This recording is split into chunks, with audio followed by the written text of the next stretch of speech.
ada cerita.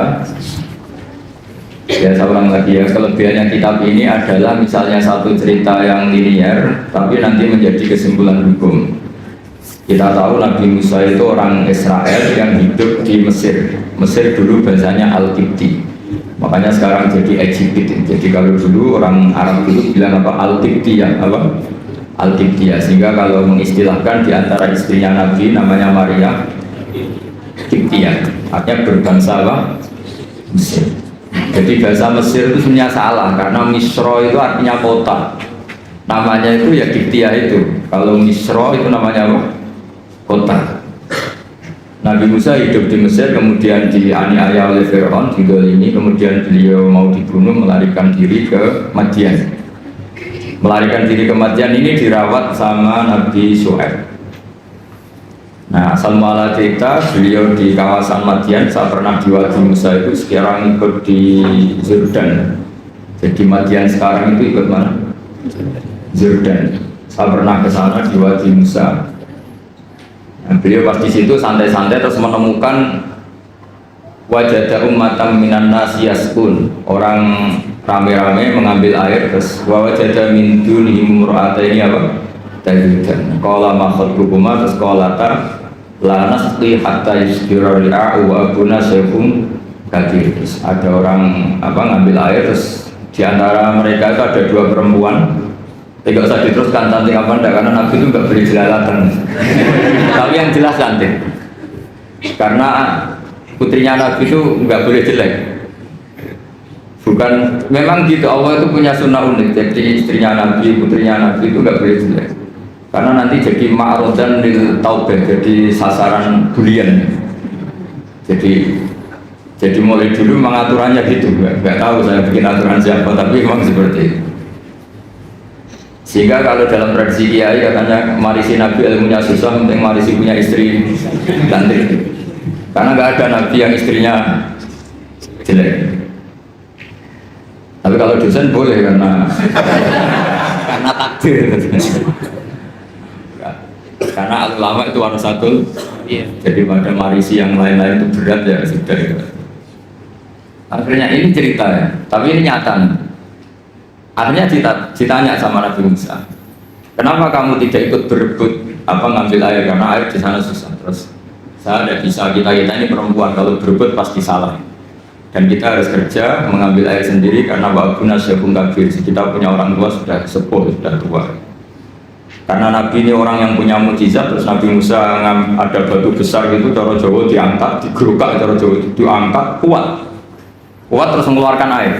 Akhirnya ya sudah, kamu ngambil air di sini, kata Nabi Musa.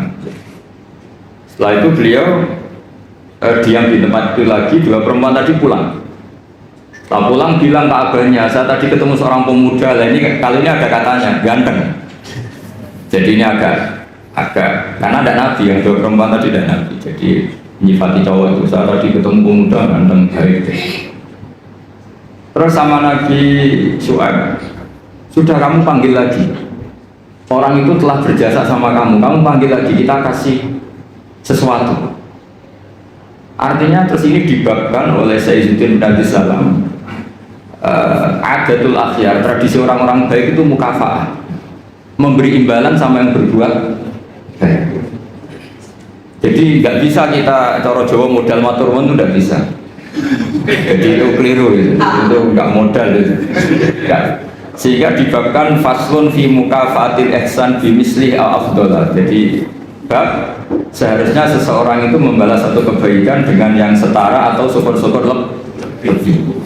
Singkat cerita, akhirnya putrinya Nabi Syuaib kembali lagi ke Nabi Musa. Saat itu Nabi Musa sedang bertarung dengan dirinya. Beliau berdoa gini sama Allah, ya Allah, saya ini orang baik. Jadi ngaku orang baik itu boleh, asal baik betulan. Saya ini orang baik. Tapi saya ini butuh sesuatu. Tapi kalau saya minta sama yang saya kasih upah itu nggak baik, karena saya nanti tidak ikhlas. Tapi nyatanya saya butuh. Pas bergumam begitu, putrinya datang terus bilang, inna abi yad'uka liyajziyaka ajrama saqaita lana. Jadi lebih vulgar. Jadi ini tradisi Nabi sama Anda itu beda. Saya ulang lagi ini sambil latihan bahasa Arab sama latihan filsafatnya orang-orang baik. Putrinya Nabi Syuaib itu tidak Nabi, sehingga kalau ngendikan lebih kasar. Bapak saya mengundang kamu supaya memberi opah atas apa yang pernah kamu lakukan. Jadi ada kalimat ajroma saqaitalan, pakai kata ajrun, ujur, opah. Padahal Nabi Syuaib tidak mengajarkan seperti itu. Setelah diceritain putrinya, tolong orang itu panggil. Saya ingin mukafaah, saya ingin membalas jasa. Tapi oleh putrinya itu dibahasakan apa? Upah, jadi lebih kasar kan. Terus singkat cerita Nabi Musa ikut pulang karena beliau nggak tahu jalannya, beliau di belakang. Kata cerita itu entah kena angin entah apa, yang jelas nggak pakai celana, mungkin pakai maxi atau pakai rok. Agak terbuka sedikit karena Nabi itu ya Nabi betul teman. Sudah, Mbak, kamu jalan di belakang, nanti jalannya kamu yang mandu. Kalau saya di belakang kamu nanti tahu macam-macam. Akhirnya Nabi Musa di depan, yang putrinya Nabi Syuaib di belakang. Terus kalau kanan kirinya dipandu, ayo kiri kanan, gitu, contohnya gitu. Singkat cerita sampai di rumah sudah dihidangkan makanan yang lezat, yang mewah. Terus kata Nabi Musa, kita ini inna ahla baitin, kita ini dari keluarga terhormat yang nggak terlintas dapat balasan atas semua kebaikan yang kita lakukan. Jadi mukadimahnya sudah keren. Kita ini satu keluarga punya tradisi kalau melakukan kebaikan itu nggak ingin dapat apa? Balasan. Kata Nabi Syuaib, kita dari satu keluarga yang kalau ada orang berbuat baik itu orang atur wontok tapi menjamin. Pokoknya adu tradisi besar yang luhur tentu. Terus Nabi Musa dipaksa harus mau ikut apa? Makan jamuan. Yang mulai usir putrinya Nabi Syuaib tadi. Kata Nabi, putrinya Nabi Syuaib muji-muji bahwa pemuda ini qawiyyun amin, orang yang kuat karena bisa ngangkat batu besar, aminun terpercaya karena harusnya bisa melihat entah apa, entah tumit, entah apa. Itu sudah satu kemewahan. Kalau di Arab lihat gitu tuh kemewahan. Kalau di Indonesia kan enggak, karena banyak pakai celana pendek. Jadi itu kalau di Arab. Sampai orang Arab itu kalau melihat resepsi itu senang. Padahal orangnya cadaran itu kadang hanya melihat tumit itu sudah mewahnya bukan main. Di sini alhamdulillah tidak mewah. Karena lebih ekstrim banyak.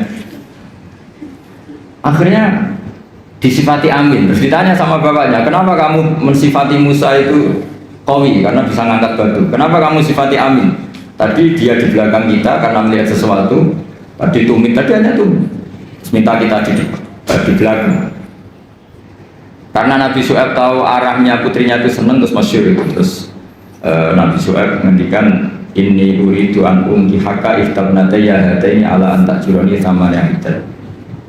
Saya ingin menikahkan kamu dengan salah satu putri saya. Tapi syaratnya kamu harus mengkhidmati saya bekerja di sini minimal 8 tahun.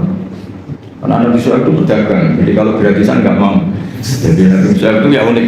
Beliau Nabi yang besar karena dagang. Makanya masyhur setiap Nabi Syuaib yang diperingatkan ke kaumnya apa? Auful mikyala wal mizana wala tabkhusun nasa asya'u. Jadi ini bagian dari ulumul Quran. Jadi Nabi itu kelihatan polanya. Kalau beliau menghentikan perdagangan berarti beliau ditakdir profesinya itu dagang. Sehingga Nabi Syuaib itu setiap diceritakan Quran pasti yang diceritakan itu menghentikan beliau auful mikyala wal mizana wala tabkhusun nasa asya'u.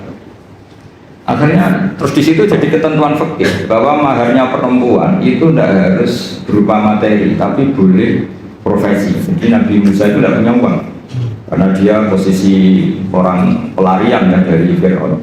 Tapi beliau sanggup jadi karyawannya Nabi Syuaib berapa? 8 tahun. Imbalan dapat putrinya. Terus kata Nabi Syuaib, fa'in asmamta asron famin inti. Tapi kalau kamu menjadikan itu 10 tahun maka ya nggak apa-apa. Ada kalimat lain, wa ma uridu an asyqa alaik. Tapi saya tidak ingin memperberat kamu. Jika cerita Nabi Musa akhirnya mau. Terus kemudian beliau menyempurnakan sampai 10 tahun. Terus oleh Nabi Syuaib itu dikasih tongkat. Jadi tongkatnya Nabi Musa yang sakti itu tidak dari bapaknya tapi dari mertua. Makanya terus sekarang banyak mantu yang ngincer warisan mertua itu. Itu ya agak ada sejarahnya. Jadi kadang-kadang mantu itu sopan itu harus dicurigai. Kan biasanya orang-orang sukses itu anaknya di Jakarta di mana-mana, ada satu mantu di rumah. Itu kadang modal balsem dapat warisan. Jadi kalau mertuanya sakit itu dikasih balsem salon pas, kelihatan peduli sudah, akhirnya dapat warisan sama hidup. Itu tidak tahu itu haram apa enggak, kayaknya haram, karena trik itu kategorinya itu trik. Karena dalam faraid itu mantu enggak termasuk ahli waris. Ngomong enggak ganggu, kalau dalam faraid mantu itu orang enggak ganggu. Tapi ada sejarahnya mantu dapat apa? Tongkat sakti. Tapi intinya yang jasa besar Izzuddin bin Abdis Salam adalah satu tarikh, satu manaqib itu menjadi hukum fikih. Itu kelebihan Izzuddin bin Abdis Salam. Sehingga beliau itu semua cerita yang kelihatannya biasa saja, beliau tahu kalau itu menjadi ahkam fikih. Dan di sini betul yang dikatakan ulama di Quran ada 1000 hukum, 1000 cerita, 1000 pelajaran, 1000. Itu sebagian besar itu bukan langsung bahasa hukum kayak di kanon-kanon ilmiah itu enggak ya, memang bahasanya cerita biasa. Tapi di situ akan menjadi satu pelajaran betapa pentingnya seseorang peduli sama perempuan. Buktinya Nabi Musa tadi langsung peduli sama perempuan. Betapa pentingnya satu peradaban. Kalau lelaki jalan sama perempuan, sebaiknya perempuan yang di belakang, lelakinya yang di depan. Padahal di kondisi yang seharusnya perempuan di depan, karena ini yang tahu jalan.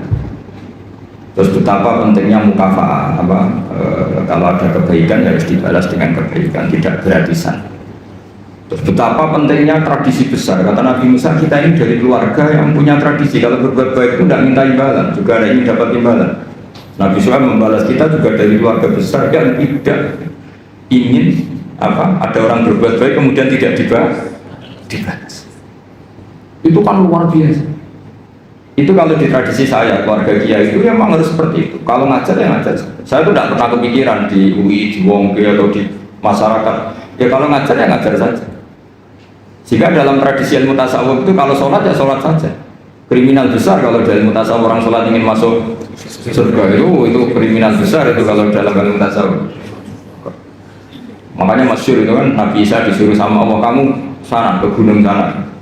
Pertama ketemu masyarakat yang sholat terus ibadah terus sampai kurus semua. Ditanya, kenapa kamu ibadah sampai kurus seperti ini? Karena kita ingin masuk surga. Terus kata Nabi Musa, Nabi Isa, ibadah itu tujar. Ini ibadahnya pedagang. Kalau melakukan sesuatu harus dapat laba. Komentari ibadah itu tujar. Terus jalan lagi ketemu orang yang sama yang kurus yang ibadah terus. Ditanya, kenapa kamu ibadah terus? Kita takut neraka. Kata Nabi Isa, ibadatul ubad, ini ibadahnya para budak. Jadi melakukan pekerjaan karena ketakutan. Jamu majikan, jamu rektor, jamu pimpinan itu namanya ubad, itu budak. Takut ditegur dosen, ditegur atasan. Terus kelompok ketiga itu orangnya happy. Coro Jawa itu badannya klemis, klemis itu nyaman. Air mukanya ya nyaman, fisiknya ya nyaman, terus ibadah ya nyaman. Ditanya, kenapa kamu nyembah sama Allah? Karena rindu, karena senang. Nabi Isa ikut gabungin itu. Ibadatul muhibbin, ibadahnya orang yang mencintai. Karena sebetulnya Allah itu yang tersinggung. Masyhur itu dalam riwayat hadis qudsi Allah ngendikan gini. Ada orang soleh ibadah terus. Kenapa kamu nyembah saya? Ya karena saya ingin masuk surgamu ya Allah. Yang satu ditanya, kenapa kamu nyembah saya? Saya takut nerakamu ya Allah. Kata Allah, laulam akhluk jannatan wala naran alam akun ahlan an uto'a. Itu masyhur. Sama harus hafal hadis itu supaya nanti ikhlas. Ya dihafalin aja, gampang hafalannya. Laulam akhluk, andaikan saya tidak menciptakan, akhluk itu mutakalim, jannatan, saya tidak menciptakan surga wala naran dan tidak menciptakan neraka. Alam akun ahlan an uto'a. Apa terus aku itu ora pantes mbok sembah? Gitu tetap pantes Gus. Nah, itu makanya saya itu kalau ngaji di mana-mana tuh bikin analogi. Saya ini kan orang yang sering bikin analogi tentang ilmu-ilmu hakikat. Misalnya gini, sampai tak tanya, ini mic ini warnanya apa? Sampai jawab apa? Hitam kan? Minta bayaran apa enggak? Enggak kan? 1 tambah 1 itu berapa? 2. Kita biasa ikhlas mengatakan 1 tambah 1 2. Tidak bilang gini, kalau dikasih 1 juta tak jawab 2, kalau enggak tak jawab 4. Enggak begitu kan? Artinya kita sering ikhlas mengatakan 1 ditambah 1 2. Itu ikhlas sekali. Nggak ada yang bayar ya jawab 2. Tapi kenapa saat Anda mengatakan Allah Tuhan juga itu hakikat, nunggu digajar surga? Itu kan kacau sekali di dalam. Kita sering ikhlas mengatakan kebenaran, misalnya 1 tambah 1 2. Ini meja warnanya hitam, ikhlas gak kamu? Ikhlas. Tapi saat Anda mengatakan Allah itu Tuhan, minta surga. Ya tapi maklum kamu tidak usah ke sana, nanti gak jadi dosen jadi wali nanti repot. Nah ini cerita aja, cerita bahwa dosen juga bisa jadi wali gitu. Tapi nanti kalau latihan ya itu tadi, gak usah gaji, gak usah penghormatan, gak usah macam-macam. Masalah kan, masalah di rumah maksudnya, gak masalah di kamu. Tapi itu memang latihan, ilmu itu harus dilatih. Sehingga kita ini sama Allah malu. Malunya adalah saat kita mengatakan 1 tambah 1 2 tidak karena upah, hanya karena ingin kita ngomong hakikat. Hakikatnya memang 1 tambah 1 2. Nah Allah itu hakikatnya Tuhan. Di mana-mana Tuhan itu ya layak disembah. Makanya kata Allah, andai kan saya tidak menciptakan surga atau neraka, apa lalu kamu tidak nyembah saya? Bisa saja orang ini jawab, ya enggak lah Gusti, rugi ngapain kan, ini kan masalah gitu. Makanya sebenarnya Allah itu tersinggung sama orang-orang yang nyembah karena surga atau karena, tapi karena Allah itu zat yang baik, meskipun tersinggung itu ya baik-baik saja. Ini bedanya Allah sama makhluk. Artinya Allah itu zat yang sangat rahman, sangat ghafur. Meskipun tersinggung itu ya nggak apa-apa, tetap mengapresiasi ibadahnya orang-orang, kemudian diberi pahala apa? Maka dalam cerita-cerita sufi itu masyhur. Suatu saat Robi Adawiyah itu bawa api, bawa oncor. Kalau dulu itu oncor. Ngerti nggak apa itu? Obor itu. Yang satu bawa air 1 gelas. Ditanya, kamu mau kemana? Mau membakar surga dan memadamkan neraka. Kenapa ya? Doanya Robiah yang paling masyhur gitu. Ya Allah, jika saya menyembah Engkau karena ingin masuk surga, haramkan saya selamanya tidak akan masuk. Dan jika saya menyembah Engkau karena takut neraka, neraka akan saya isi sendiri, tidak usah disiang oleh saya saja. Karena ini sudah ilah dari jatil hakikat. Kalau kita bisa mengatakan 1 tambah 1 2 itu ikhlas tanpa presentasi apapun, kenapa mengatakan Allah Tuhan nunggu digaji surga? Jangan-jangan di hati kita kalau nggak ada surga kita tidak mengatakan Allah itu Tuhan. Jangan-jangan kalau kita tidak jadi dosen UI tidak peduli sama perjalanannya Islam di Indonesia. Jangan-jangan kalau saya nggak dikiaikan di UI saya tidak peduli sama perjalanan Islam di Indonesia. Itu kan lama-lama gitu. Saya senyum karena profesi saya pramugari. Di rumah kan tidak pramugari lagi, maka nggak perlu senyum. Kasihan suaminya tuh. Maka bahaya sekali kalau seperti itu. Dosen di kampus pengajar, di rumah tidak pengajar tapi penghajar. Itu nggak boleh seperti itu. Kalau dosen di kampus harus dosen di rumah. Kalau senyum di pesawat harus senyum di rumah karena senyum itu kebaikan. Kalau di pesawat baik ya di rumah baik. Ngajar itu kebaikan. Kalau di kampus baik ya di rumah. Allah itu Tuhan di mana-mana Tuhan, kapanpun sebagai Tuhan. Di sini ini pentingnya ilmu. Makanya di Quran ini kembali lagi ke ulumul Quran. Kalimat fattakun naro itu dengan fattakuni itu banyak fattakuni sebetulnya. Karena kalau fattakuni itu ilmu hakikat. Jadi fattaku mongko wedya sira kabeh ning ingsun, kamu takutkan saya, takutlah kepada saya. Ya ulil albab, kalau kamu punya akal. Jadi orang yang punya akal takutnya sama Allah, bukan takut sama neraka. Makanya dalam cerita itu pernah Sayyidina Ali itu di satu masjid mubaliknya atau penceramahnya itu cerita neraka. Serunya bukan main. Oh neraka itu gini. Memang neraka itu seru betul. Benda dimasukkan neraka itu jatuh sampai Qa'ri Jahannam paling bawah itu nunggu 70 tahun. Bisa dibayangkan kalau kita masuk ke sana itu naiknya kayak apa itu susahnya. Benda yang dimasukkan ke neraka dijatuhkan itu sampai bawah itu nunggu berapa? Bisa kamu bayangkan kedalamannya. Menghabiskan meteran berapa? Benda dijatuhkan ke neraka itu sampai bawah nunggu berapa? Bangga apa ya? Oh semua cerita neraka sehingga hadirin tuh nangis semua. Sayyidina Ali pas liwat terus si penceramahnya dipanggil. Kamu membuat mereka takut oleh neraka sampai seperti itu. Apa kamu bisa sukses membuat mereka takut kepada Allah sampai seperti itu? Dites, nggak bisa Pak. Masyhur Sayyidina Ali ngendikan, "At-ta'jizu an wasfi makhluqin mislah." Masa ngadepin neraka saja sesusah itu. Apapun topnya neraka itu makhluk, sesuatu yang diciptakan. Harusnya kamu lebih takut sama Allah. Sehingga semenjak itu dirubah cara ceramahnya dirubah. Jadi tidak. Karena adalah itu yang diikuti ulama-ulama tasawuf. Jadi ulama tasawuf itu orang yang mengembalikan pada akal waras. Ya kayak tadi, saya mengatakan ini hitam itu hanya karena apa? Ya memang warnanya hitam. Supaya saya jadi orang waras, kalau hitam saya tak bilangkan hitam, tak katakan hitam. Sama, Allah itu Tuhan. Kapan saja Tuhan, dia sebagai Tuhan. Andai kan tidak menciptakan surga atau neraka, dia tetap sebagai Tuhan. Jadi kesetatusan Tuhan Allah itu tidak nunggu bikin neraka atau kita ini adalah orang yang sudah peduli sama pendidikan. Untuk diangkat dosen apa enggak, kita tetap ngajar di mana saja, kapan. Senyum adalah kebaikan. Bahwa kamu sedang jadi pegawai bank maupun enggak, ya tetap semuanya harus gitu. Peduli sama yatim piatu ya sudah satu kebaikan. Bahwa kita pengurus yayasan apa enggak, ya tetap peduli sama yatim. Nah itu ilmu hakikat. Sesuatu itu dikembalikan pada proporsi. Itu termasuk yang diajarkan Sayyiduddin Bid'ah Salam. Sehingga kita kalau maknani fattakun naro sama fattakuni wattaquwah, kualitasnya itu tentu tinggi fattaquwah atau fattakuni ya. Karena Allah itu zat yang harus kita sembah, kita puja-puja, kita takuti ya sebagai Tuhan, sebagai Allah. Bukan nunggu karena Allah bikin surga atau neraka. Itu dalam ilmu tasawuf. Tentu kita ada mungkin kelasnya ada sampai seperti itu. Dan tidak perlu seperti itu nanti. Sehingga terus ibadah yang ingin masuk surga itu disebut ibadah tujar. Apa? Ibadahnya para apa? Pedagang. Jadi harus ada untungnya. Jadi Allah buat jadi mitramu dagang. Itu sopan nggak kira-kira? Ya Allah tak sembah loh, tapi ada syaratnya. Apa? Ya saya harus masukkan ke.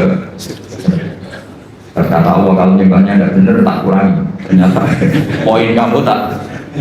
Nanti kan jadi panjang, apa?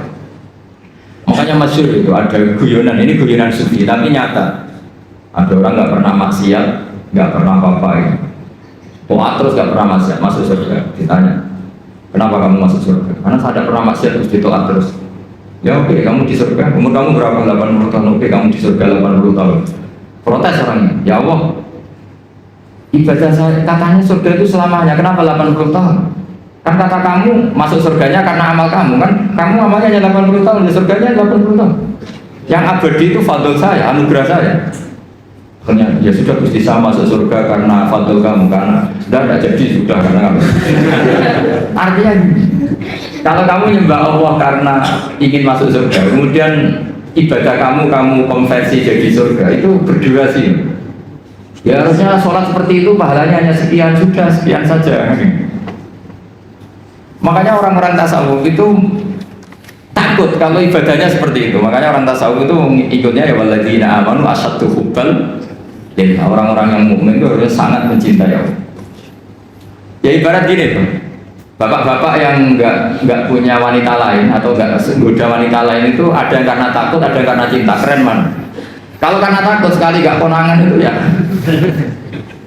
ya sudah lampu merah. Tapi kalau karena cinta, konangan ya tetap nggak macam-macam itu. Nah itu orang-orang tasawuf, orang yang sangat mengagumi fitrah salimah, bahwa kita menyembah Allah ya karena dia sebagai Tuhan, bukan karena dia menciptakan surga atau apa. Nah, itu bedanya. Makanya Nabi Musa kembali ke ikhlas. Nabi Musa melakukan kebaikan sama putrinya Nabi Syuaib itu ikhlas. Nabi Syuaib memberi hidangan sama Nabi Musa juga apa? Yang putrinya yang agak banyak kepentingan tadi, orang ganteng, kalau mereka orang lain gimana ya? Akhirnya Nabi Syuaib ya sudah, daripada gitu terus ini ya sangat sekali. Jadi faslun fi mukafatil ihsan bimisli al-afdal, pakai cerita qalat inna abi yad'uka liyajziyaka ajrama saqaita. Terus cerita kedua ketika Nabi Ibrahim dapat tamu para malaikat ngendikan qalu salama, terus Nabi Ibrahim dia qala salam. Jadi yang agak aneh, tapi didengarin saja. Wastaqrada Rasulullah sallallahu alaihi wasallam zikron warad ziyadatan faqala khairukum ahsanukum qadran. Jadi Nabi itu pernah berhutang, kira-kira kalau di Indonesia itu ya utang anaknya sapi loh bahasa Indonesia. Pedet. Masa bahasa Indonesia nya pedet? Apa? Anak sapi. Wah, alasan Nabi itu kira-kira kalau di Indonesia itu ya hutang anak sapi, pedet itu. Tapi pas membayar pakai sapi. Sapi ini jangan dipakai alasan rentenir. Terus sahabat ada yang protes, ya Rasulullah, engkau kan hanya punya hutang apa? Anak sapi atau pedet tadi. Kenapa nyaurnya pakai, bayarnya pakai sapi? Terus Nabi ngendikan khairukum ahsanukum qadwa. Yang terbaik dari kalian adalah saat bayar itu lebih. Nah, ini yang masalah ini, makanya saya bilang ini masalah. Kata guru saya, kata Mbah Mun, kata bapak saya, Islam itu ngaramno riba, tapi yang ngaramno medit gitu. Lah orang-orang soleh sok ngaramno riba itu mau ngaramno riba tapi nggak ngaramno medit. Sebenarnya yang diharamkan Islam itu dua, riba yang haram, medit yang haram. Sudah ini nggak usah didalam-dalamkan nanti jadi fitnah. Jadi yang diharamkan Islam itu dua sekaligus, so? Riba yang haram, pikir juga. Coba sampean bayangkan, misalnya saya punya utang sampean 10 juta. Harusnya Februari, sekarang Februari, Januari kemarin harusnya sudah lunas sampai Februari. Jakarta ke sini naik pesawat, nabi saya nelpon ya pakai pulsa, kirim utusan ya pakai utusan dan bayar. Setelah itu saya nyaur 10 juta pas. Padahal nagihnya dia ke saya sudah menghabiskan tiket berapa? Tapi sampai bisa menilai, salahnya sendiri nagih, wah ya repot. Sampai nagih itu ya karena ngelangkai apa? Janji. Pertanyaannya adalah kalau kamu nyaur pas 10 juta itu kerugiannya kan banyak. Tapi kalau kita mengatakan wajib nyaur plus uang kerugiannya, kita nanti mensyariatkan. Makanya sebetulnya Islam itu tadi ya mengharamkan riba, tapi yang mengharamkan itu aja gak usah diteruskan nanti jadi fitnah. Tapi yang jelas Rasulullah itu pernah hutang apa? Sapi. Nyaurnya sapi. Ketika ditanya jawabnya Nabi, khairukum ahsanukum qadwa. Yang terbaik dari kalian adalah saat nyaur dikasih. Karena saya jadi kiai itu paling pusing, ngadepi itu paling pusing. Biasanya kalau orang-orang kampung saat rukun itu kan ponakannya khitanan atau kawin nikah itu kan dibiayai pastinya. Biasanya dijualkan sapi atau apa. Zaman itu tahun 70. Itu harganya sapi itu baru 3.000. Setelah 2005 alhamdulillah tukaran bentrok ya. Waktunya kan ditagih, namanya tukaran ditagih. Yang utang itu senengannya, pasti aku mau nomor 3.000, saya tak sahur 3.000. 3.000 itu dapat cilok. Lah yang ngutangi itu ingetnya itu pas itu jual apa? Sapi ya, dibayar sapi. Dan akhirnya kita sebagai kiai kan bingung, nggak ikut makan uangnya tapi harus jawab. Terus saya jawab gini, andaikan saya jawab langsung putus enggak Pak? Kalau langsung putus tak jawab, kalau enggak mau. Kan rugi sudah di kiai kan ternyata nggak final kan nggak keren. Enggak Gus, kalau sekali jiran jawab kita taslim, kita menerima. Ya sudah kata saya, bayarnya sapi saja. Dulu ya bayarnya sapi saja, saya tidak mau jutaannya. Tapi ternyata yang ngutangi berengkel. Loh sapinya itu andekan masih itu anak cucunya sudah bayar. Wah repot kalau gini. Jadi dia nggak mau dibayar satu sapi, harus plus anak cucunya. Apalagi kalau sapinya sering selingkuh, anaknya. Tapi yang utang itu tidak kalah pinternya. Itu nak urip sapi mula, nak mati. Wah repot ini. Makanya saya itu kadang sama orang awam itu yang mantel karena itu coba sampean kalau jadi kiai, kalau Anda dalam posisi saya milih mana? Milih pakai ukuran apa? Karena kita riba ya takut, medit ya. Saya bilang ya sudah, katanya sudah setuju kalau sudah saya ngomong pasti final ya udah Gus. Langsung nyaur sapi. Jangan pakai uang, pokoknya jangan pakai uang. Karena kalau pakai uang itu mesti setelah itu masih denger. Sapi itu harganya beda-beda. Misalnya di sahur 20 juta. Lalu aku ingin tunggu sapi itu 11 juta, berarti kurang 5. Lalu akan ngiling-ngiling, sapinya zaman itu kayak apa yang sudah nunjuk di pasar yaitu aja dibelikan. Karena kalau pakai uang pasti.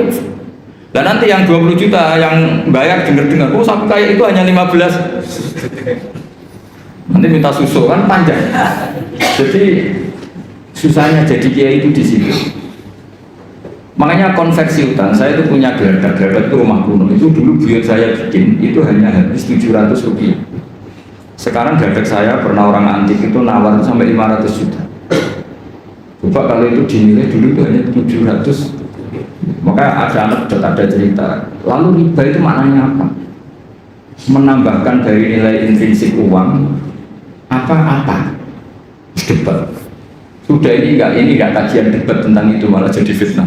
Saya pastikan di majelis ini fatwa saya riba yang haram, medit ya. Haram itu mesti aman deh. Riba yang haram, medit ya. Ada cerita apa? Nabi itu wastak untuk Rasulullah dikron tapi warada ziyadatan. Ziyadah di sini itu bukan uang. Di semua riwayat apa bukannya pedet, nyaurnya itu sapi. Jadi bukan pedet plus uang atau duit itu enggak. Bukan teruskan. Faslun fil ihsan bil gharsi.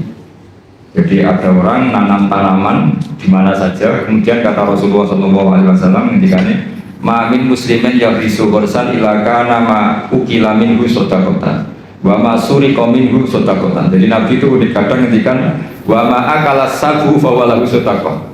Tidak ada seorang mukmin atau muslim menanam satu tanaman, misalnya Anda menanam mangga di tengah hutan atau di tanah kamu sendiri. Kata Nabi, itu dimakan burung ya sedekah. Bahkan Nabi ngendikan ada yang mencuri juga sedekah. Maka sebetulnya sistem pencurian yang seperti itu sebetulnya bisa setengah-setengah dilegalkan. Tapi jangan mengajari mencuri, tapi lagi-lagi jangan mengajari kikir juga.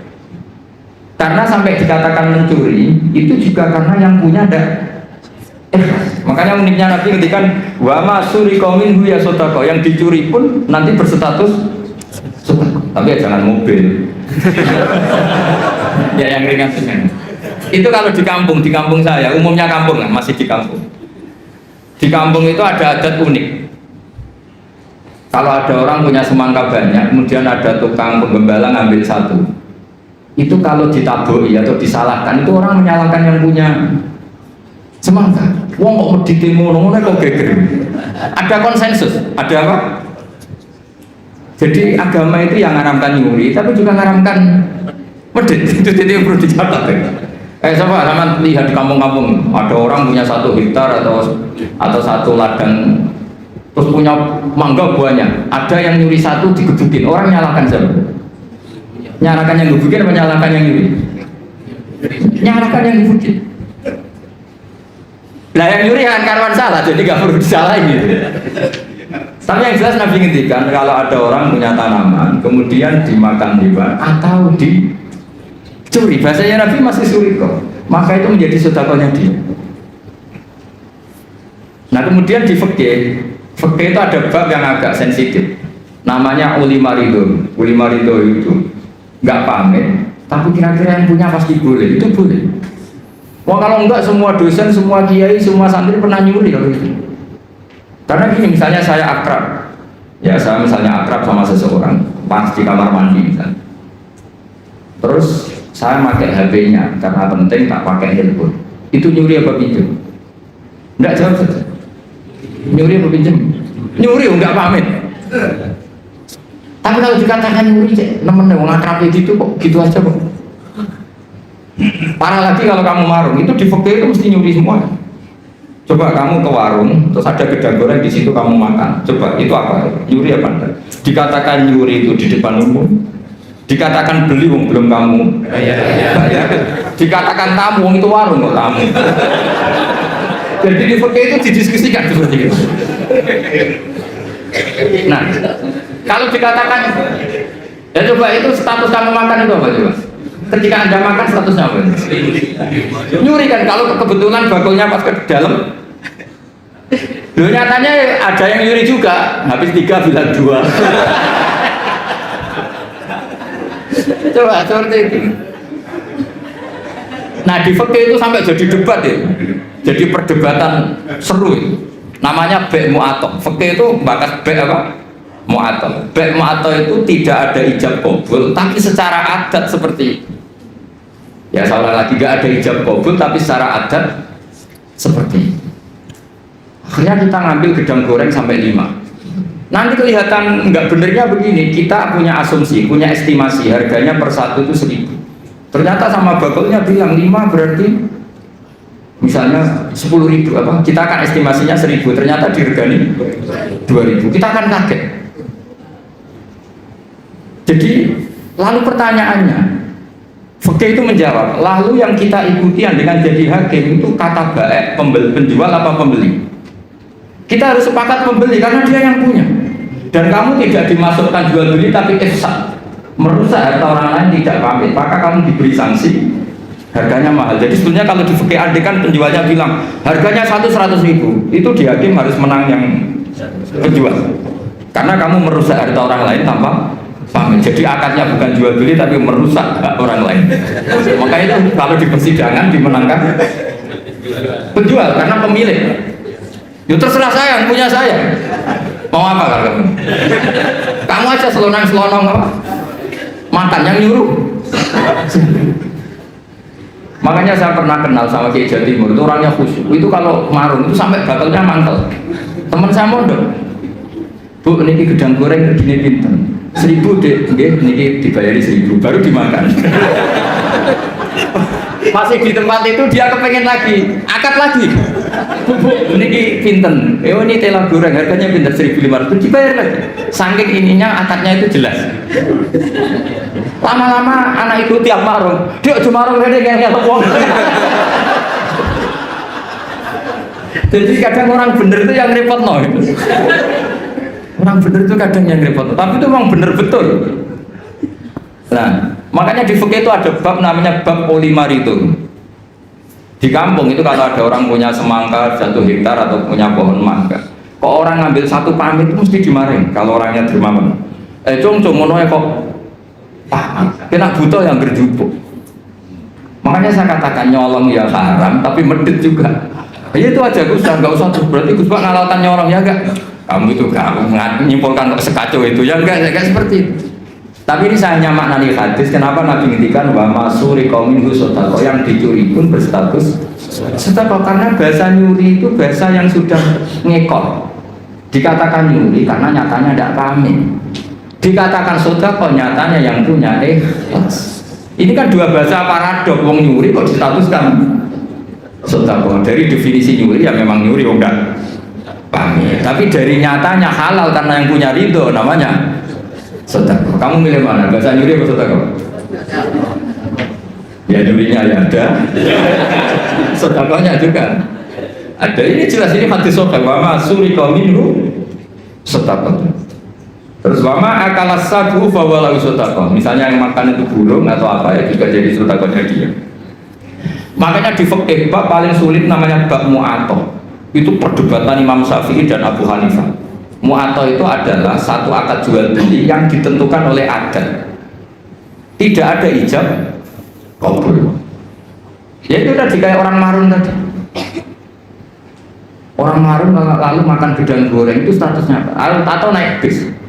Sama kan nggak pernah kepikiran, karena sama nggak pernah mengkaji fikih serius. Yang kepikiran ya kita ini yang mengkaji fikih. Coba saya naik bis, biasanya saya kalau dari Jogja sering bis dari Semarang sampai Pandangan, sampai rumah saya itu Pandangan 4 jam dari Semarang. Jadi kalau saya ngajar ke sini itu 8 jam. Jadi kalau sampai ada pinter ya kebangetan 8 jam. Coba sampai sekarang misalnya saya mau ke Jakarta, ada bis tak stop, berhenti kan, terus saya naik.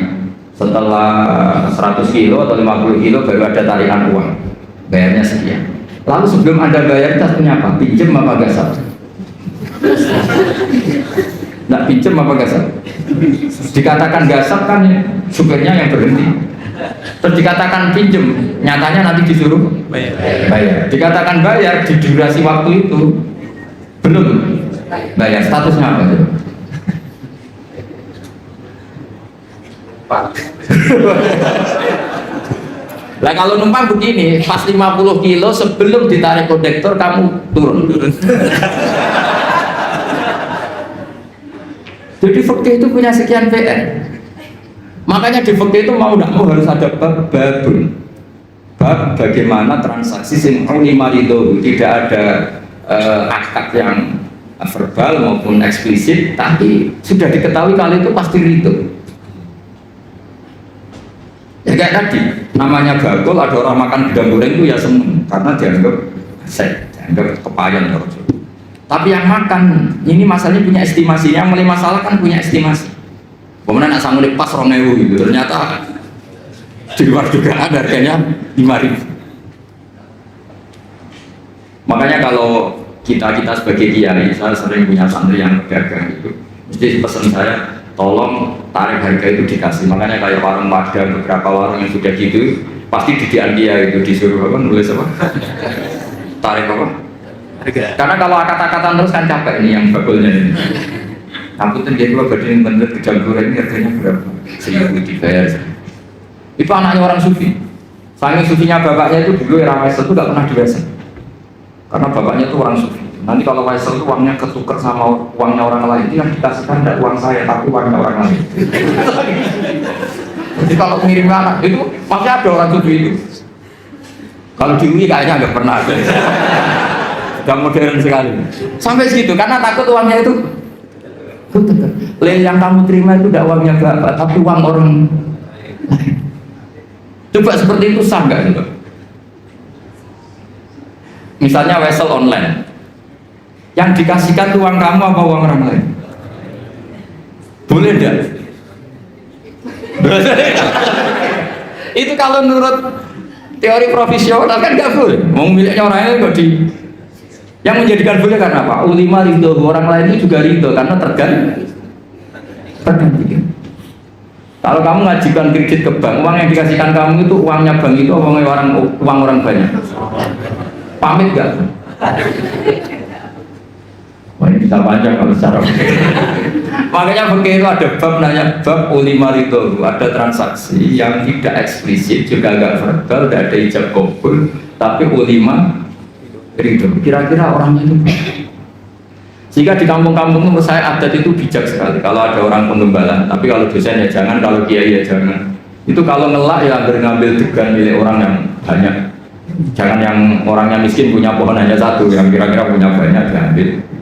Itu kalau yang punya dipamitin, Pak tadi saya ngambil degan jenengan, itu gimana? Mulai kok pamit lah, cocok. Karena dianggap satu sepele yang harus diridhokan. Akhirnya gara-gara pernah satu itu gak perlu pamit, yang lainnya ikut-ikutan. Lah yang mulai banyak itu yang loh entah kayak gitu. Jadi kalau 1-2 kan dimaklumi.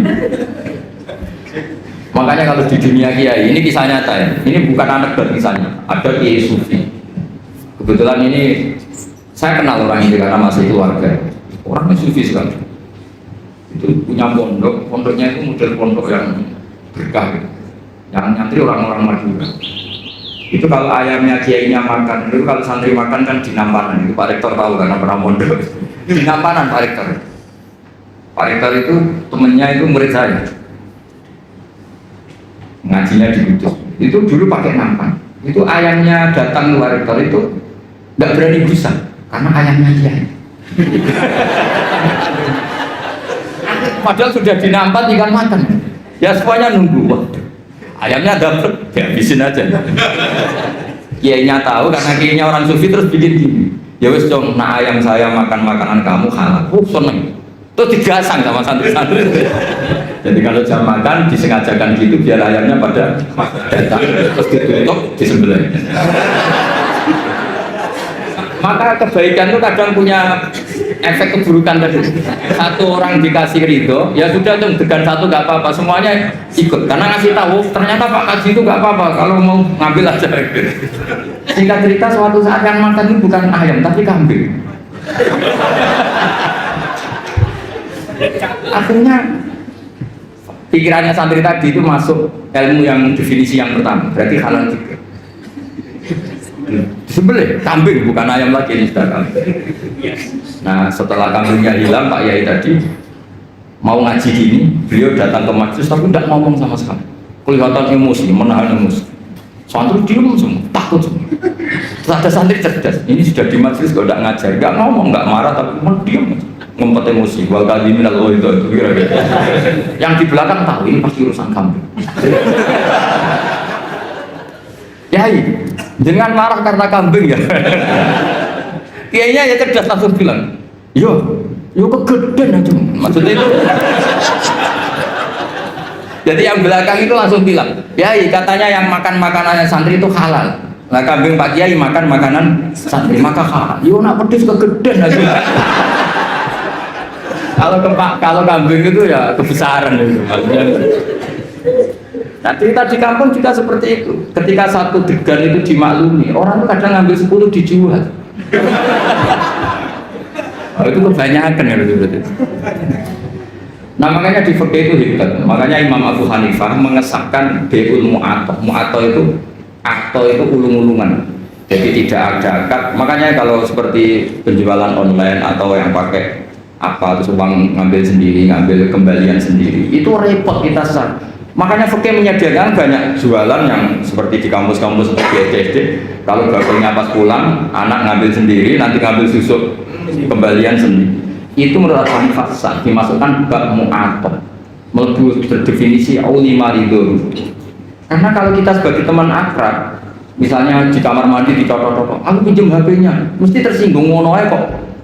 Paham ya? Pinjam pulpen. Sebenarnya pinjam pulpen itu haram.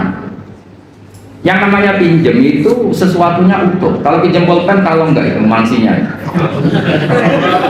Pinjam HP, pulsanya kalau kan. Kalau nurutin gitu, wah kita dosa terus.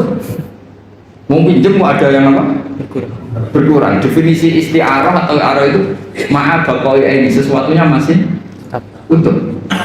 Coba saya pinjam mau ke kamar belakang, airnya terkapur, terkurangi enggak? Tapi masa redaksinya? Saya pinjam kamar mandinya, minta airnya. Itu konversi saya berbuat tersinggung. Oh segitunya itu. Maka lagi-lagi tadi nyolong ya tetap haram, tapi medit.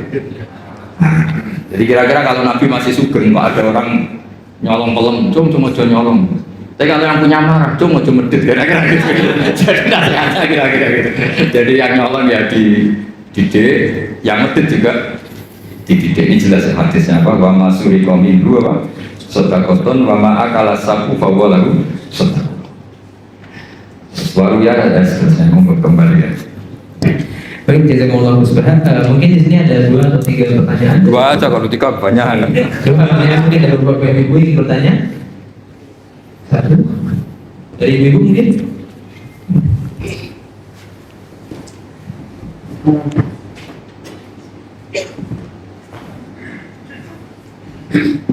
Assalamualaikum warahmatullahi wabarakatuh. Assalamualaikum. Terima kasih makanya menarik tadi yang saya bilang. Saya teringat ini terkait dengan pamrih itu sebenarnya boleh atau tidak. Jadi kalau kita melakukan suatu kebijakan selalunya ada pamrih. Ya. Bahkan termasuk juga pamrih untuk jabatan itu Allah begitu. Juga tadi yang disampaikan Ustaz. Oh iya. Terima kasih. Assalamualaikum warahmatullahi wabarakatuh. Waalaikumsalam.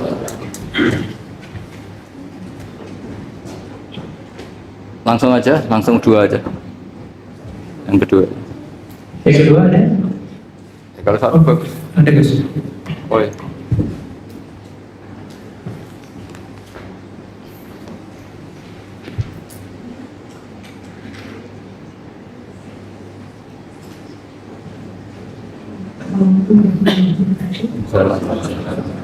Dulu sebenarnya mungkin saran kalau di kampus tadi. Ya. Ketika kita menggunakan barang-barang kampus dengan satu tidak itu. Ya. Tapi kira-kira apa akan juga Nah, makanya itu. mungkin sengaja katakan atau Ternyata terusik juga. Waalaikumsalam. Itu memang bab yang panjang, ini saya tak jawab ya Pak. Ini siapa namanya? Begini ya, kalau untuk daftar jadi wali seperti itu masalah besar. Tapi kalau udah wali tidak apa-apa. Memang ayatnya jelas deh. Banyak yang hafal mungkin. Ya ayyuhal muddatsir qum fa'anzir wa rabbaka fakabbir wa thiyabaka fatahhir wa rujza fahjur. Terus ditutup wala tamnun tastakbir. Itu semua ahli tafsir kalau maknanya gini. Wala tamnun lan ojo ngekei sira Muhammad. Kamu jangan pernah memberi orang lain. Tas taksiru hale arep-arep untuk luwih akeh sira. Dari kata-kata kasir berhubung kena sin ditolak terus astaghfiru minta ampun, berarti astaghfiru minta lebih banyak. Jadi kamu jangan pernah memberi orang lain dengan harapan dapat lebih. Itu semua ulama berdebat. Ada mengatakan itu khusus nabi dan para wali. Itu enggak etis kalau seorang nabi, seorang wali ngasih orang kok enggak ikhlas. Tapi kalau orang kebanyakan, ya kalau ada acara resepsi kan buuh, kalau nanti punya acara enggak dibuih kan ya. Padahal tak tekan terus gak tertekan. Ya karena kita ini manusia biasa lah, mesti biasanya ya gitu loh. Sering dipinjemin sepeda motor orang lain, ketika terus kita pinjam nggak boleh, mesti butuhnya kan. Padahal pas pinjam sering tak pinjemin, kenapa sekarang enggak? Jadi itu ada mengatakan ya kalau tidak wali ya boleh lah. Wong memang fitrah manusia itu kan ingin tadi, ingin diwongke. Kalau kita sering pinjemin teman sepeda motor, suatu saat kita pinjam tidak boleh, berarti butuhnya itu. Padahal dulu sering. Itu sudah diperingatkan sama Allah, wala tamnun tastaksir. Jadi jangan pernah kamu memberi orang lain kemudian Anda berharap mendapat lebih, karena nanti itu nyunsel kayak mirip suap. Ya, atau misalnya kita ngasih pejabat tertentu atau yang punya otoritas tertentu, kemudian kita hanya ngasih 10 juta inginnya dapat pegawai tetap misalnya, atau ingin jadi pejabat tertentu. Itu kan memberi dengan. Kalau yang seperti itu sudah mirip suap. Tapi yang repot kan yang masalah adat istiadat, kayak ya buah kalau di Jawa itu bilang buah, kalau ada resepsi kita datang. Tapi nyatanya kalau kita punya acara dia ada datang kan kelihatan aslinya. Yang dulu katanya sok ikhlas, ternyata kalau nggak dibalas kunjungan juga. Oke, karena sama tanya hukumnya pamrih boleh enggak? Ya untuk orang kebanyakan boleh. Tapi yang sudah latihan jadi wali jangan. Nah, pertanyaan ibu tadi begini, itu banyak yang tersinggung, tapi ini hukum yang diawin sudah biasa saja, biasa. Itu pengurus masjid di daerah saya itu sering curhat sama saya. Masjid sekarang kan bagus-bagus, termasuk toiletnya kan bagus. Itu banyak orang kampung yang toiletnya di rumah itu jelek atau memang nggak punya. Itu ke masjid benda ingin missing. Jadi kebeletnya di rumah lari ke masjid, karena masjidnya menyediakan toiletnya. Yang parah lagi, kalau tidur sekarang di masjid, ini yang cerita takmir, ya, takmirnya kan sebagian sampai saya itu masjid di daerah-daerah Pantura. Dulu kalau tidur habis zuhur itu di rumah, setelah masjid itu ada AC-nya, terus ada kipas anginnya. Lalu lucunya kalau mau pertemuan sama mitra bisnisnya atau keluarga, ini kok ketemu di masjid? Nyalain AC, terus diskusi panjang lebar, karena di rumah sumpah. Selain sumpah nggak ada AC-nya, ini kalau ada istri marah kan parah lagi. Panas dua-duanya suasana. Sehingga sekarang jadi adat-adat. Santri sama santri kalau ingin ketemu, pebisnis sama pebisnis kalau ingin ketemu juga di masjid. Nggak takut istri, diskusi enak, ada AC-nya, kalau butuh kamar mandi ya. Itu hukumnya gimana? Kampung juga gitu. Ini tambah ingin menyinggung. Sampai misalnya seorang dosen, kalau ketemu teman itu senang di kantor daripada di kos-kosan. Di kos-kosan nggak keren, apalagi pas nunggak takut ibu kos. Kalau di kampus nanti ketemu di kantor. Padahal nanti setelah di kantor, menurut saya difasilitasi ada teh mungkin dari pihak kampus karena tamunya pegawai. Pertanyaannya, apa itu masuk anggaran yang disahkan UI? Jadi kalau nurutin itu panjang, bisa panjang dan lebar. Makanya itu pernah terjadi, tapi ini tentu nggak boleh ditiru karena wali. Kalau nggak wali sudah lah, kayak umumnya orang saja. Itu Abdul bin Umar itu pernah malam-malam tuh ke pendopo, kira-kira gitu ya. Dulu nggak ada pendopo, tapi mirip-mirip. Nyalain lampu, padahal dia mau sholat, mau ibadah. Kamu dari mana? Dari pendopo. Ini lampu tadi siapa? Saya. Untuk apa? Untuk sholat gini. Jangan. Kalau sholat dulu. Kenapa? Itu pendopo milik rakyat, jadi boleh nyala kalau ada acara dengan rakyat. Kalau kamu itu urusan pribadi meskipun sholat. Sampai segitunya namanya Umar negur putranya Abdul. Karena dia ikut abahnya di satu negara dapat hadiah, istrinya juga dapat hadiah. Sampai pulang dilucuti siapa Umar, ayo kembalikan ke Baitul Mal, ke kas negara. Ya saya dikasih pribadi, kalau kamu udah anaknya saya sebagai presiden dikasih enggak ya sudah itu milik negara. Itu sudah sebelum ada Pak Jokowi punya adat kembalikan ke KPK itu dulu. Kalau dapat apa hadiah itu dulu pertama itu melakukan itu Umar. Jadi wahyu yang berat. Makanya terus ada etika bersama, misalnya mobil kampus ya kalau dipakai acara keluarga yang mencolok jangan. Jadi kalau deket-deket misalnya rektor atau dekan Diundang keluarganya 7 kilo, masa pakai mobil kampus gak boleh. Tapi kalau sampai Rio ya keterlaluan. Ya pokoknya tanya nurani lah, kira-kira itu menurut adat dimaafkan apa? Saya misalnya dapat mobil inventaris, kalau dipakai 7 kilo, 10 kilo acara keluarga yang nggak ada hubungannya dengan UI, orang itu gampang maklumi. Tapi kalau ke Rio, terus pakai SPJ UI kan ya keterlaluan gitu. Jadi itu makanya Sayyidina Umar ketika ditanya, kamu ngelola harta negara, kemudian Anda menggaji diri kamu sendiri, ukurannya apa? Itu beliau baca ayat, saya, kata beliau, saya mengurus Baitul Mal sebagaimana waliul yatim mengurus Baitul Yatim. Yaitu ukurannya apa? Yang honian fal yastafif, kalau dia kaya ya cukup pakai milik pribadi, tapi wa man kana faqiran fal yakul bil ma'ruf, kalau dia fakir maka boleh meman. Jadi itu ukurannya nggak ada, itu nggak hanya di kampus, di pondok ya saya alami seperti itu. Yang namanya pondok kan fasilitas pondok, ada mobil infant, tentu yang sering pakai itu ya keluarga kiai, apa keponakannya, apa iparnya, atau apa. Tapi kiai yang sufi termasuk bapak saya itu nggak mau betul. Saya itu mulai latihan kiai itu sudah punya mobil, karena ya takut pakai mobil pondok. Karena itu yang latihan kiai yang papan atas itu, yang sufinya papan atas itu, bangun itu tiap akhir tahun itu bayar listrik. Kata beliau, anak-anakku yang ngambil listrik pondok ya bayar. Padahal pikirannya santri itu kan dipakai anaknya, gurunya itu seneng, tapi ya bayar. Bapak saya bayar, sampai sekarang ya bayar. Sama pondok saya sendiri, karena pasti anak saya pernah pakai listrik pondok, pakai fasilitas. Jadi orang karena takut tadi, ya itu tadi. Coba misalnya dengan, makanya kalau saya ditanya gitu paling susah ya di masjid tadi. Kita melarang itu tidak mungkin, masa orang senang masjid gak boleh. Kadang jadi kata cerita teman saya, kadang melayu ke koma, karena harus kesusunan Thailand. Tak tanya kenapa ada di rumah saja, Thailandnya jelek.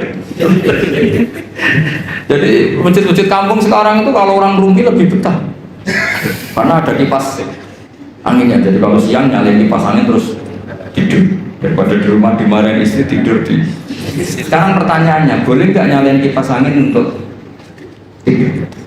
Nah kita misalnya, kalau masjid kota kan jelas ada aturan nggak boleh tidur, tapi sama jagungannya lama ketiduran.